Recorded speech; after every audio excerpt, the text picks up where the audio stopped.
ერთხელ პაციენტმა მითხრა: საკუთარ დაბადების დღეს არაფრად მივიჩნევ. ამისთვის ხომ არაფერი გამიკეთებია. ეს უბრალოდ მოცემულობაა. ეს არის კლასიკური შემთხვევა, როდესაც ჩვენი თვითღირებულება პირდაპირ მიბმულია პროდუქტიულობასთან. როდესაც გგონია, რომ სიყვარული და კეთილდღეობა უნდა დავიმსახუროთ. ეს კი კონტროლის ილუზია. გგონია, რომ თუ ყველაფერს დავიმსახურებთ, სიტუაციას ჩვენ მართავთ.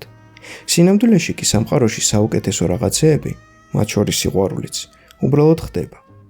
საიდან მოდის ეს ყველაფერი? რთული სათქმელია. ზოგი იტყვის, რომ ბავშვობიდან, როდესაც აღიარებასთან მცირედით მიახლოებულ ემოციას მხოლოდ მაშინ ვიღებდით, როდესაც იმას შევასრულებდით, რასაც დაგვავალებდნენ. შესაძლებელია სადმე გვენახოს ეს შაბლონი და რატომღაც გაშინაგანებული იყოს.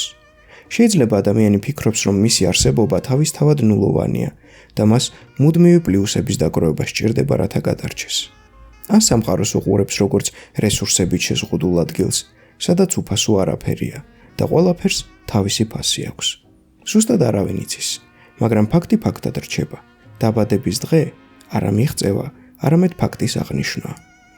დაგისვამ კითხვას: ბავშვი რომ იბადება, ის ხომ უმეტესობა შემთხვევაში უანგაროდ უყვართ?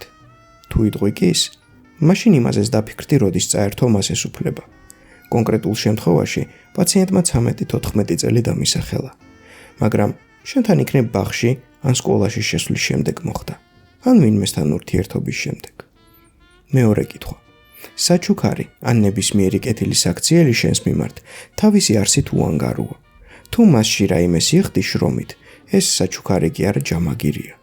და დაფიქრდი, ასეთ მუდმივ დაძაბულობაში ყოფნას რამდენ ხანს შეძლებ, რადგან ამ დაძაბულობის გამო ბევრ ურთიერთობაზე იტყვი უარს და ბევრ კაი შეხვედრასაც გამოტოვებ. ამ კითხვაზე პასუხის შემდეგ ერთი დავალება გაიყოლე სახლში. ყოველი დღის განმავლობაში გააკეთე რაიმე, რაც არც შენ გმატებს პროდუქტიულობას, არც სხვას სარგებელს, მაგალითად მზის ჩასვლის ყურება. შფოთვები მოგაწვება, რა თქმა უნდა, მაგრამ თუ ვერ გაუძლებ, თერაპიულ სესიაზე მოდი, რათა მარტო არ იბრძოლო მასთან. ასევე დართე თავს ნება უბრალოდ ვინმემ რაიმე გაგიკეთოს, რადგან აქ ორი ფაქტორი მოქმედებს. შეიძლება ადამიანი რაიმეს გიკეთებს საკუთარი მოთხოვნილების დასაკმაყოფილებლად, ან რაიმე სურს შენგან, რისთვისაც მზად არ ხარ, ან არ გსურს გაკეთება. პირველ შემთხვევაში ადამიანს დაუკმაყოფილებ თავის შინაგან აღძვრას, ხოლო მეორე შემთხვევაში გააღიზიანებ ადამიანს, რომელმაც ვერ მიიღო ის, რაც შენგან უნდოდა. შესაბამისად, ვერ გამოგიყენა. რაც მასზე უფრო მეც მეტყველებს ვიდრე შენზე.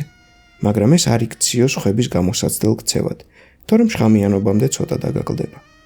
და კიდევ ერთი რამ, როდესაც ვინმე კარგს გიგეთებს, ვალდებულების დისკომფორტს გაუძელი პირველი ხანი და არაფერი დააბრუნო. და თუ რატომ, ამის ახსნას შენგან ველი კომენტარებში.